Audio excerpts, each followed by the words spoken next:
நீங்களே சொல்லுங்கள் ஒரு விஷயங்க. ஆத்துக்காரருக்கு நமக்கு ஏதாவது அடிபட்டுச்சுன்னா அவங்களுக்கு எப்படி தான் மனசு குழு குழு குழுன்னு இருக்குமோ எனக்கு தெரியலங்க. ஒரே ஒரு விஷயம், திடீர்னு காலில் நகை தட்டி விட்டுட்டேன், வீட்டுக்குள்ளே செவுத்துல அடிச்சிருச்சு. ஐயோ கடவுளே, கால் வலிக்குதுன்னு சொன்னால் நம்ம என்ன பண்ணணும்? நம்ம ஆத்துக்காரர் வந்து ஐயோ கால் வலிக்குதா தங்கம் என்னாச்சு அப்படின்னு கேட்கணும். காலை பார்த்து அடடா என்னாச்சு, ஏதாவது மருந்துக்கு இருந்து போடணுமான்னு கேட்கணும். நம்மால் என்ன பண்ணுவார், தாண்டி குதிச்சு நம்ம எங்கே அடிபட்டு விழுந்தோமோ அந்த இடத்துல போய் செவுத்த போய் தொடன்னு துடிப்பார். தொட்டு பார்த்துட்டு இருப்பார்.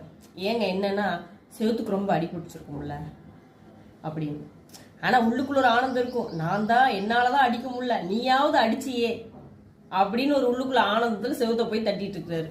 எப்படி இருக்கும் நமக்கு? அடிபட்டது எனக்கு, வலிக்குதுன்னு சொல்றது எனக்கு, ட்ரீட்மெண்ட் செவுத்துக்கு. இப்படி வீட்டுக்காரரை வச்சுக்கிட்டு நம்ம என்னதான் பண்றது?